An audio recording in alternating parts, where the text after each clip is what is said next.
함께 말씀 보겠습니다. 마태복음 26장의 말씀입니다. 마태복음 26장 20절부터 29절까지 말씀입니다.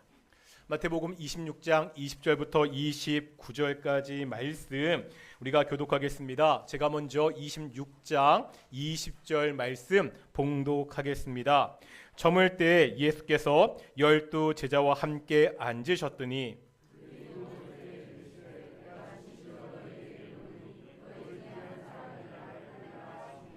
그들이 몹시 근심하여 각각 여짜오되 주여 나는 아니지요.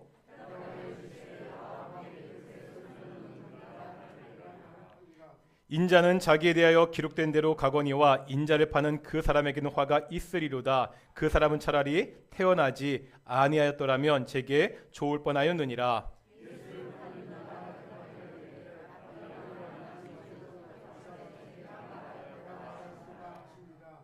그들이 먹을 때 예수께서 떡을 가지사 축복하시고 떼어 제자들에게 주시며 이르시되 받아서 먹으라 이것은 내 몸이니라 하시고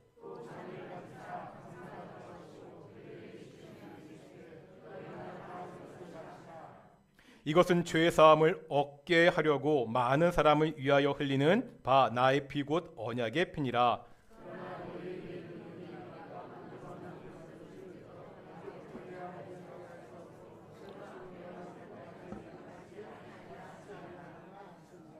아멘. 이 시간 갈릴리 찬양대 찬양으로 하나님께 영광 돌리시겠습니다.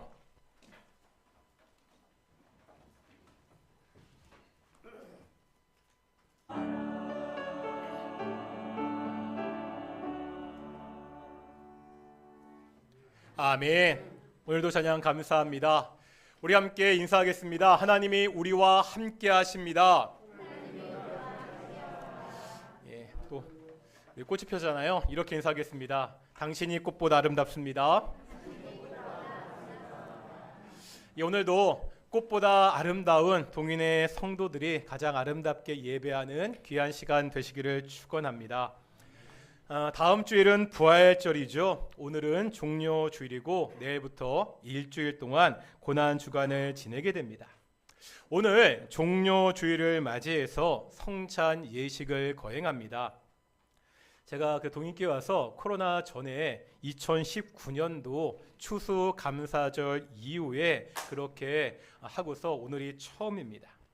그래서 오늘은 이 성찬식이 어떠한 의미가 있는지를 한번 살펴보겠습니다. 이 성찬 예식을 통해서 우리에게 구원을 주신 그 하나님의 풍성하신 은혜를 다시 한번 묵상하는 시간이 되기를 소망합니다. 부활절은 기독교의 명절이지요. 오늘날 교회는 세 가지 명절을 지킵니다. 어떤 명절이죠? 부활절, 추수감사절, 성탄절입니다. 오늘 우리가 보고 있는 마태복음 26장도 명절이 배경입니다. 그런데 현대 교회 명절이 아닙니다. 구약부터 나오는 유대인의 명절입니다. 유대인들에게는요, 세 개의 중요한 명절이 있었습니다. 첫 번째가 유월절이고요, 두 번째가 오순절이고요, 세 번째가 초막절이었습니다. 이 중에서 오늘 본문의 배경이 되는 명절은 어느 명절이죠? 26장 17절 보겠습니다. 마태복음 26장 17절에 보면 어떤 명절이 나오고 있죠? 무교절의 첫날에, 그리고 뒤에 보니까 유월절 음식. 언제죠? 그러니까 무교절 첫날에 지금 유월절 음식을 준비한다고 나오잖아요. 이 무교절은 유월절에 이어지는 명절입니다. 그러면 오늘 배경은 언제예요? 유월절입니다. 유월절은 이스라엘 백성들에게 아주 특별한 명절이죠. 어떤 명절인지 다들 아시죠? 이스라엘 백성들이 애굽에서 노예 생활을 했다가 풀려난 것을 기념하는 명절입니다. 얼마나 기쁜 날입니까? 그런데요, 오늘 본문을 보면 이 기쁘고 감사한 유월절과는 전혀 다른 분위기의 이야기가 있습니다. 배신의 이야기입니다. 하나님이 베푸신 이 구원을 감사하고 기뻐하는 날, 하나님께서 보내신 그 구원자를 배신하는 이야기가 오늘 본문에 있습니다. 오늘 본문 20절에서 25절까지 보면 예수님과 가룟 유다의 대화가 나오고 있습니다. 예수님은 이 땅에 구원자로 오셨습니다. 아까 말씀드렸듯이 이스라엘 백성들은 430년 동안 애굽에서 종살이했지요. 430년은 엄청난 시간입니다. 여기서 해방되는 것은 얼마나 기쁜 일입니까? 그런데요, 예수님이 우리의 구원자가 되셨다고 할 때 440년 종살이는 비교할 수 없습니다. 아담의 범죄 이후에 그 오랜 세월 동안 사단의 지배 아래 있던 그 인류에게 찾아온 복음, 구원의 소식입니다. 영원한 심판에 있던 사람들을 구원해주는 참된 기쁨의 소식입니다. 이 예수님 앞에 어떻게 반응해야 됩니까? 구원자 예수님과 그 기쁨을 함께 누려야 되지 않습니까? 그런데 유다는 그러지 못하고 있습니다. 오히려 구원자를 배신하고 말았습니다. 그리고도 지금 뻔뻔하게요, 같은 식탁에서 예수님을 기만하고 있습니다. 이제 생각해 보겠습니다. 3년 동안이나 예수님을 따라다녔던 유다가 예수님을 왜 배신했지요? 도대체 3년이나 예수님의 제자로 따라다녔는데 이 유다가 예수님을 배신한 이유가 뭐냐는 겁니다. 유다는요, 결코 이해할 수가 없었습니다. 예수님이 가져오시는 이 구원의 방식을 도무지 받아들일 수가 없었습니다. 예수님은 어떻게 구원을 이루셨지요? 어떻게 했기에 이 유다가 받아들이지도 못하고 이해하지도 못하고요, 예수님을 배반했습니까? 오늘 본문의 배경이 어떤 명절이라고요? 유월절입니다. 유월절은 축제죠. 노예 생활에서 해방된 것을 기억하고 즐거워하는 날입니다. 그런데 이 유월절이 축제가 되기 위해서는 반드시 필요한 것이 있습니다. 애굽에 내린 10가지 재앙 중 마지막 재앙이 장자의 죽음이었죠. 죽음의 사자가 애굽의 온 땅을 다녔습니다. 집집마다 다니면서 장자를 모두 죽였습니다. 이때 이 죽음을 피해간 집이 있지요. 어떤 집이죠? 어린 양의 피를 임방과 문설주에 바른 집입니다. 어린 양의 피가 발라진 집은 죽음의 사자가 그냥 넘어갔습니다. 그래서 패스 오버, 담을 넘어갔다 해서 유월절 이렇게 부르는 명절입니다. 유월절이 구원의 날이 되기 위해서는요, 이 유월절이 축제의 날이 되기 위해서는 반드시 어린 양의 희생이 필요합니다. 어린 양이 죽어서 피를 흘려야 이 날이 구원과 축제의 날이 될 수 있습니다. 오늘 본문은 이 유월절의 배경입니다. 그런데 오늘 본문의 유월절은요, 단지 이스라엘 백성들만의 유월절이 아닙니다. 온 인류의 구원의 축제가 되는 유월절을 예수님은 말씀하고 있습니다. 이것을 위해서 준비되어야 하는 것이 있습니다. 뭐지요? 역시 어린 양입니다. 어린 양의 피가 있어야 됩니다. 다만 이 어린 양은 한 마리 짐승이 아니라는 거죠. 이 땅에 어린 양으로 오신, 이 땅에 피를 흘리고 죽으러 오신 예수님이십니다. 예수님이 죽어야 됩니다. 예수님의 피가 있어야 됩니다.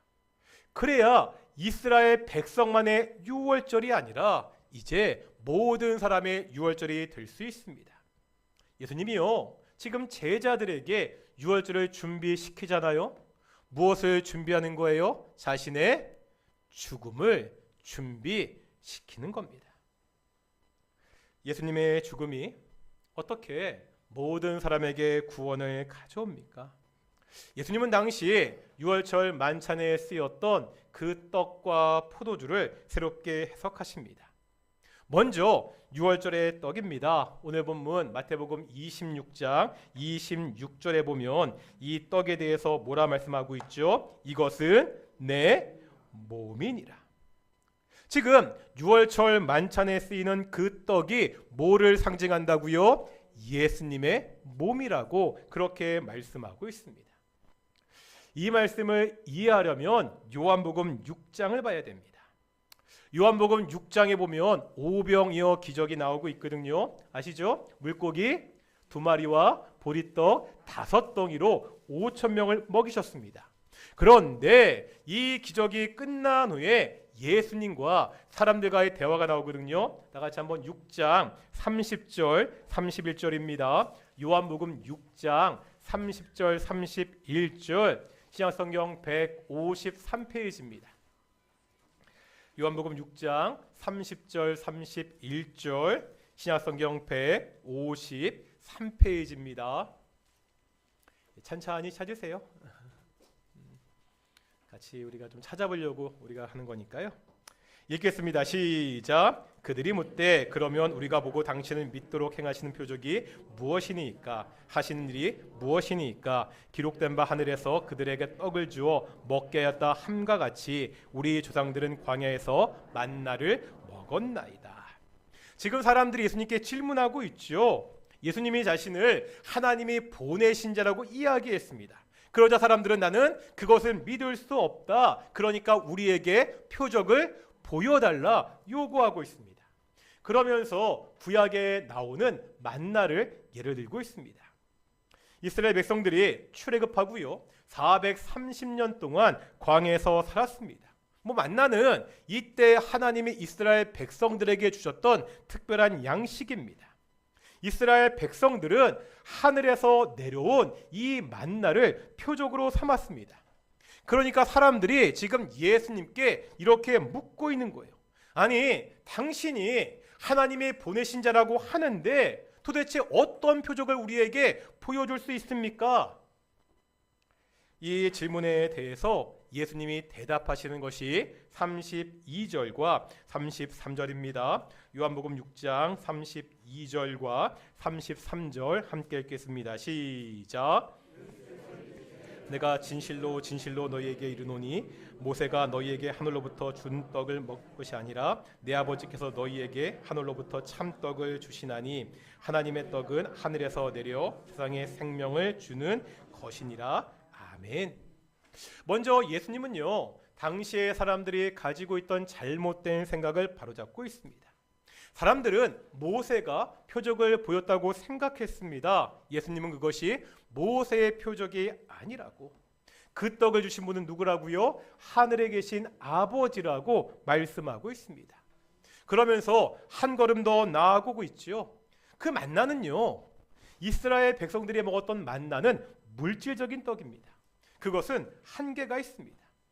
이제 하나님이 만나와는 비교할 수 없는 참떡을 주시고 있습니다. 33절에 보면 이 하나님이 주시는 떡은 세상에 무엇을 주는? 생명을 주는 떡이라고 말씀하고 있습니다. 이렇게 말씀하시자 사람들이 반응하고 있습니다. 그게 34절입니다. 그들이 이르되 주여 이 떡을 항상 우리에게 주소서. 아니, 생명의 떡을 말씀하시니까 사람들이 우리도 그 떡을 먹고 싶습니다. 이렇게 말하고 있습니다.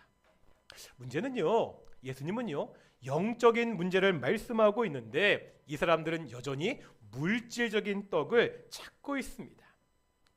예수님은 이들에게요 이 떡의 의미가 무엇인지를 이제 분명하게 선언하십니다. 6장 35절 같이 읽겠습니다. 시작. 예수께서 이르시되 나는 생명의 떡이니 내게 오는 자는 결코 줄이지 아니할 터이요 나를 믿는 자는 영원히 목마르지 아니하리라. 아멘. 나는 생명의 떡이니, 예수님이 바로 생명의 떡입니다. 하늘에서 내려와서 사람들에게 생명을 주는 떡이 예수님 자신입니다. 이 생명의 떡 대신 예수님은 만나와는 다릅니다. 만나는요 한 가지 특징이 있죠. 유통기한이라고 말하면 그런데 유통기한이 짧습니다. 얼마죠? 하루입니다. 이 만나는 하루하루 먹을 것을 책임졌습니다. 하지만 생명의 떡 대신 예수님은요 유통기한이 없지요. 영원히 굶주림과 갈증에서 구원하십니다. 이게 단순히 물질적인 굶주림, 갈증이 아닙니다. 인간의 가장 근원적인 굶주림과 갈증입니다. 무엇의 문제를? 죽음의 문제를 해결하신 분이십니다. 6월절 만찬의 떡은요, 오늘 우리가 예배 시간에 거행하게 되는 이 성찬식의 떡은 바로 생명의 떡 대신 예수님의 몸을 상징합니다. 오직 생명의 떡 대신 이 예수님을 통해서만 우리가 생명을 얻는다는 것을 이 떡을 통해 다시 한번 고백하게 됩니다. 두 번째, 6월절 포도주의 의미입니다. 우리 오늘 본문 마태복음 26장 28절 보실까요? 마태복음 26장 28절 같이 한번 읽어보겠습니다. 시작.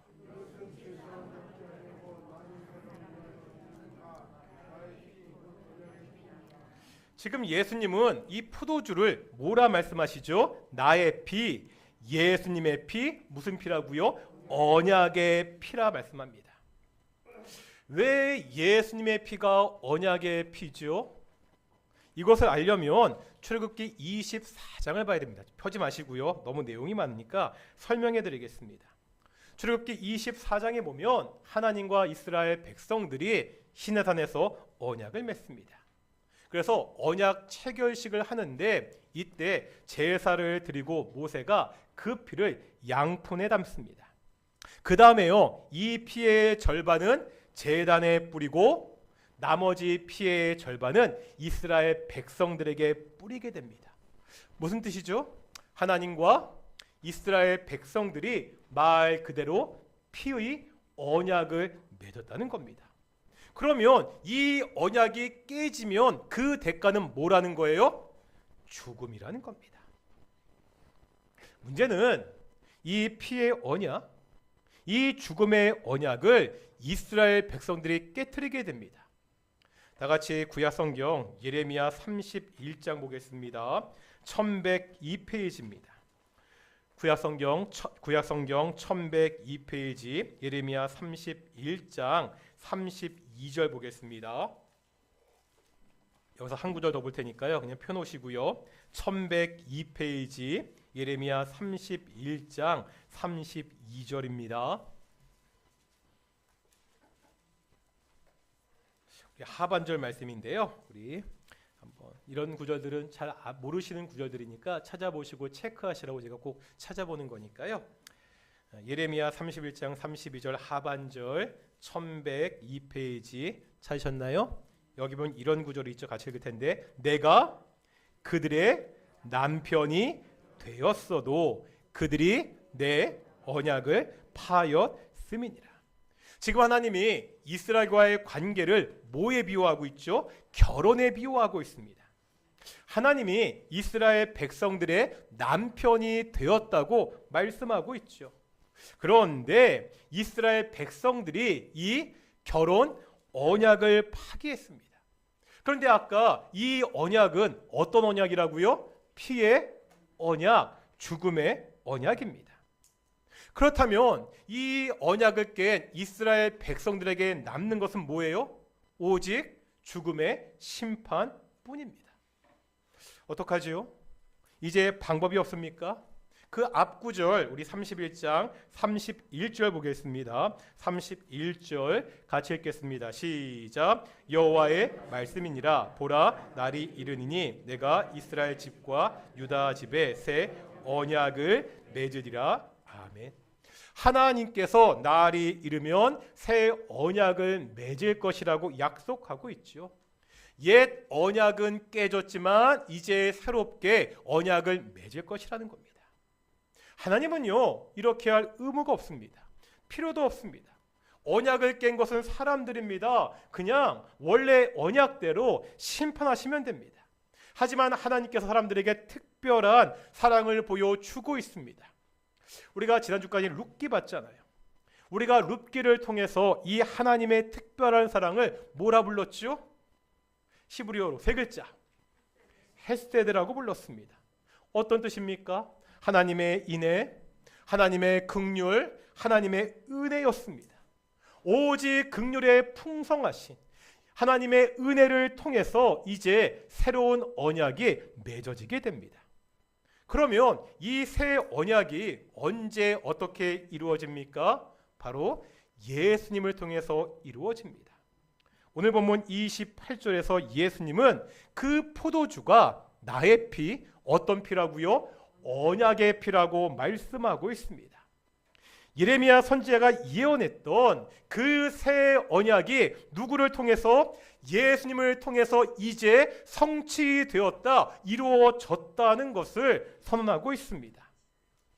시내산에서는요, 짐승의 피가 언약을 세웠잖아요. 이제 뭐가? 예수님의 피가 새로운 언약을 세우게 됩니다. 바로 예수님의 십자가 사건입니다. 유월절 날에는요, 한 마리 양의 피로 한 집이 구원을 얻었습니다. 이제 유월절 어린 양이신 예수님이 흘리신 그 피로 말미암아 모든 사람이 구원을 받는다는 것이 오늘 예수님의 말씀입니다. 다시 처음으로 돌아갈까요? 왜 3년이나 예수님을 쫓아다녔던 유다가 예수님을 배신했죠?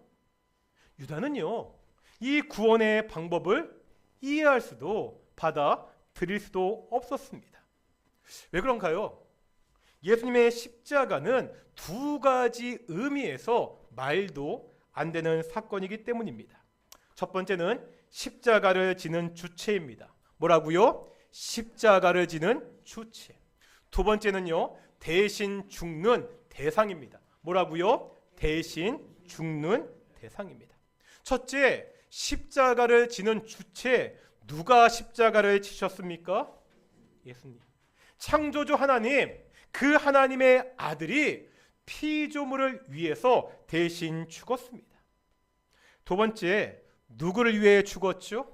의로운 사람들이 아닙니다. 선한 사람들이 아닙니다. 로마서 8장에 보면 우리가 아직 죄인 되었을 때, 우리가 아직 하나님과 원수 되었을 때, 죄인들을 위해서, 원수들을 위해서 하나님의 아들이 피조물을 위해서 대신 죽은 사건이 십자가 사건입니다. 이 십자가 역사를 유다는 이해할 수 없었습니다. 아니요, 오늘날 수많은 사람들도 이해하지 못합니다. 그래서 많은 사람들이 예수님을 믿지 않습니다. 우리가요, 예수님을 믿고요, 이렇게 교회 나와 예배드리는 것, 우리한테는 참 익숙하잖아요. 하지만 이것은 일반적인 일이 아닙니다. 너무나 특별한 일이라는 겁니다. 예수님의 피로 우리를 구원하시고 이제 성령을 통해서 예수님을 믿게 하시는 하나님의 특별한 은혜입니다. 오늘 우리가 이 은혜를 다시 한번 기억하고 기념하기 위해서 성찬식을 거행합니다. 이 성찬 예식을 통해서 우리를 위하여 살과 피를 주신 그 예수님의 사랑, 하나님의 은혜를 다시 한번 묵상하는 시간 되기를 축원합니다. 성찬식을 진행할 텐데 먼저 우리 찬송가 149장 함께 찬양하실까요? 찬송가 149장입니다.